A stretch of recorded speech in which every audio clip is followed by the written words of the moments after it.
बिस्मिल्लाहिर्रहमानिर्रहीम अस्सलामुअलैकुम रहमतुल्लाह। पाकिस्तान की मौजूदा सूरत हाल को सामने रखते हुए जो पाकिस्तान में इस वक्त संगीन तरीन चैलेंजेस दरपेश हैं, उसमें सबसे बड़ा चैलेंज जो है वो आखिरकार आज इस हुकूमत के, शहबाज हुकूमत के, इनके इंतहाई बहुत अहम तरीन वज़ीर ख़जाना समझे जाते हैं मोहम्मद औरंगज़ेब, जिनको टार्जन के तौर पर पेश किया गया, एक टार्जन के तौर पर लाया गया कि मोहम्मद औरंगज़ेब के आते साथ ही पाकिस्तान में एक टर्न ओवर हो जाएगा, एक टर्न अराउंड हो जाएगा और रातों रात जो है मईशत अपने पैरों पर खड़ी हो जाएगी। रातों रात जो है पाकिस्तान के अंदर दूध और शहद की नहरें बहना शुरू हो जाएंगी और रातों रात जो है पाकिस्तान के मुल्क की हालात बेहतर हो जाएंगे। और जब मोहम्मद औरंगज़ेब ने जाके दुनिया के साथ इंटरेक्शन किया, दुनिया के सामने जाके बात की, तो दुनिया ने जब पाकिस्तान की और ख़ास तौर पर इस हुकूमत के मतलब शरीफ ख़ानदान के मतलब सरदारी ख़ानदान के मतलब जो हक़ाइक़ थे मोहम्मद औरंगज़ेब के सामने रखे, फिर उन्होंने मायूसी का इज़हार किया। मोहम्मद औरंगज़ेब असल में इस्टेब्लिशमेंट का आदमी है, ये पहले दिन से इसमें कोई शक व शुबा किसी को नहीं है और पहले दिन से ये हकीकत मौजूद है कि इस्टेब्लिशमेंट ने उसको इंस्टॉल किया। देखिए काबीना के अंदर इस वक्त बहुत सारे ऐसे लोग मौजूद हैं सिवाय 4-5 लोगों के, जिसमें एक अता तारड़ हो गया या राना सनाउल्लाह हो गया, ख्वाजा आसिफ हो गया या 2-4 और लोग हो गए। ख्वाजा आसिफ भी एक किस्म का इस्टेब्लिशमेंट की जानिब से इंस्टॉल होता है, अता तारड़ भी ऐसे ही जीता था क्योंकि इनके पास जो अपनी सीटें मौजूद हैं, जो इन्होंने हल्के अपने जीते हैं, वो अपने बलबूते पर तो जीते नहीं। इनको तो नवाजा क्या है, इनको तो सीटें जितवाई गई है, इनको तो जितवा के ऊपर लाया गया है, बाद में इनको मिनिस्टर बना दिया गया। तो अब बात यह है कि जिस तरीके से इस्टेब्लिशमेंट ने अपने बंदे वहाँ पर इंस्टॉल किए हैं, इवन के नून लीग के बहुत सारे मिनिस्टर जो है वो इस्टेब्लिशमेंट की जानिब से इंस्टॉल करता है, तैनात किए गए हैं। बिल्कुल उसी तरीके से वज़ीर ख़जाना मोहम्मद औरंगज़ेब को बाहर से बुला के दोस्ती यारी के चक्कर में कि ये बड़ा एक माहिर किस्म का मईशतदान है, तो इसको ला के बैठा दिया गया। अब उसने आके इस्टेब्लिशमेंट को सारी रिपोर्ट कर दी। जब उसने जाके बाहर मुख्तलिफ ममालिक के साथ इंटरेक्शन किया, सऊदी अरब के साथ, यूरोपियन ताकतों के साथ, अमरीका के साथ, कनाडा के साथ, बरतानिया के साथ, चाइना के साथ, मोहम्मद बिन सलमान के साथ, अरब ममालिक के साथ जब जाके उसने इंटरेक्शन किया तो उसको पता चला है कि दुनिया शरीफ ख़ानदान के मतलब और सरदारी ख़ानदान के मतलब क्या कहती है। उसके बाद जो पाकिस्तान के इस्टेब्लिशमेंट है उसने शहबाज शरीफ के सामने 2 ऑप्शन रखे हैं, इंतहाई अहम तरीन ऑप्शन रखे हैं। पहले जो मोहम्मद औरंगज़ेब ने वज़ीर ख़जाना ने कहा, वो ये कहा है कि इस वक्त कोई मुल्क पाकिस्तान को ना कर्ज़ा देने को तैयार है,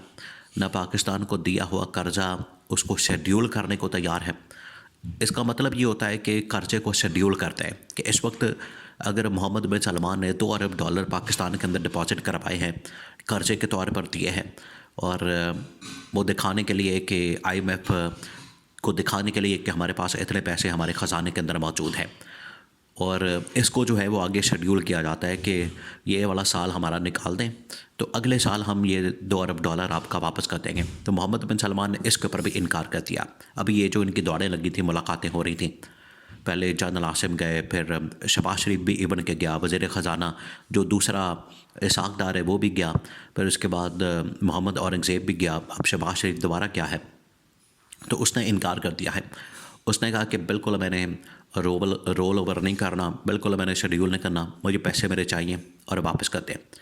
तो ये मोहम्मद औरंगज़ेब ने आके पाकिस्तान के इस्टेब्लिशमेंट को बता दिया कि कोई इस वक्त मुल्क पाकिस्तान को कर्ज़ा देने को तैयार नहीं, और जो कर्ज़ा दिया हुआ है उसको शेड्यूल करने को तैयार नहीं, उसको रोल ओवर करने को तैयार नहीं, और कोई भी पाकिस्तान के ऊपर इन्वेस्टमेंट करने को तैयार नहीं। ये जो बातें की गई हैं ये बड़ी अहम तरीन है। इससे यह साबित होता है कि कोई भी इस हुकूमत के ऊपर एतमाद करने को तैयार नहीं, कोई भी इस हुकूमत के ऊपर एतबार करने को तैयार नहीं, और कोई भी इस हुकूमत के साथ चलने को तैयार नहीं है। ये इनको बता दिया गया है। अब इसकी वजह से क्या हुआ है, इसकी वजह से हुआ ये कि सारा प्रेशर आ गया है इस्टेब्लिशमेंट के ऊपर, क्योंकि ये इस्टेब्लिशमेंट की जानिब से एक हुकूमत खड़ी की गई, इस्टेब्लिशमेंट की जानिब से इस हुकूमत को इंस्टॉल किया गया, इनको लाया गया, इनको वोट दिलवाए गए, इनको सीटें दिलवाई गई, इनको हल्के जितवाए गए, इनके लोग जितवाए गए, PTI को हरवाया गया, इमरान खान को हरवाया गया। जहाँ जहाँ भी इमरान खान और PTI के लोग जीत रहे थे वहाँ वहाँ इन्होंने PTI को और इमरान खान के लोगों को हरवाया और नून लीग और पीपल्स पार्टी के लोगों को जितवाया। ये इन्होंने किया। उसके बाद ये हुकूमत जो है वो मुसल्लत कर दी गई पाकिस्तान के ऊपर। अब जब इस्टेब्लिशमेंट को इनकी असल करतूत का पता चला, इनकी कारकर्दगी का पता चला, इनकी हरकतों का पता चला और इनके ऊपर जो एतमाद किया जा रहा है, इनके ऊपर जो एतबार किया जाता है, इनके ऊपर जो लोग भरोसा नहीं करते, एतबार नहीं करते, एतमाद नहीं करते, उसके बारे में जब बताया जा रहा है कि इनके ऊपर तो कोई एतमाद करने को तैयार नहीं, तब जाके इस्टेब्लिशमेंट ने सोचा है कि अब हम क्या करें। उसके बाद फिर ये दो ऑप्शन जो है वो इस्टेब्लिशमेंट की जानिब से, जनरल आसिम की जानिब से शहबाज शरीफ के सामने रखे गए हैं कि या तो आप इस्तीफ़ा दे दें और घर चला जाए और दफ़ा हो जाए, हमारी जान छोड़ दें, इस मुल्क की जान छोड़ दें, हमारी जान छोड़ दें और घर चले जाएं, या फिर आप ऐसा करें कि मुल्क के अंदर नए इंतखाबात करा दें ताकि जो जिसको नया मैंडेट मिलेगा, जो जिसके पास आवाम की सपोर्ट और हिमायत होगी, जिसके पास आवाम की मैंडेट होगी, वो आके हुकूमत चला ले, वो आके हुकूमत बना ले, वो आके फिर अपना हुकूमत को चलाने की कोशिश कर ले, मुल्क चलाने की कोशिश कर ले। क्योंकि अगर आपके होते हुए, देखिए बात भी बड़ी वाज़ेह है कि अगर इनके होते हुए, इन नाअहलों के, इन निकम्मे लोगों के, इन करप्ट लोगों के, इन बददियानत लोगों के होते हुए मुल्क नहीं चल रहा, तो फिर किसी और को आजमा के देख लिया जाए। अगर ये तजर्बाकार, अगर ये एक्सपीरियंस्ड लोग, अगर ये तजर्बा रखने वाले लोग मुल्क की इतनी तबाही और बर्बादी फेर रहे हैं, तो बेहतर है कि फिर इस तरह के एक्सपेरिमेंट और तजर्बे के बजाय आप यंग लोगों को चांस दें, नए लोगों को चांस दें, जो कि इमरान खान का विजन था कि आप नए लोगों को चांस दें, बजाय इसके कि यही जो पुराने लूट मार करने वाले, मुल्क के ऊपर कब्ज़ा करने वाले, मुल्क का ख़जाना लूटने वाले, इनको आपने दोबारा से बिठाना है। और इन्होंने कराना भी कुछ नहीं, उल्टा जो ख़जाने के अंदर थोड़े बहुत पैसे बचे हैं वो भी खा जाने हैं। तो बेहतर है कि आप किसी यंग लोगों को चांस दें। ये इमरान खान का विजन था और इमरान खान ने कहा था, और यही ऑप्शन जो है वो आज इस्टेब्लिशमेंट को इसके रियलाइजेशन हुई है कि फिर हमें कोई नया यंग ब्लड लाना पड़ेगा, यंग खून लाना पड़ेगा, उनको चांस देना पड़ेगा और उनके सामने ये ऑप्शन पे रखने पड़ेंगे कि आप मुल्क को कैसे निकाल सकते हैं, आप मुल्क को किस तरह से उसकी मईशत को उसके पैरों पर खड़ा कर सकते हैं और किस तरह से मामलात आलमी सतह के ऊपर भी चला सकते हैं, क्योंकि इनके पास की बात नहीं रही।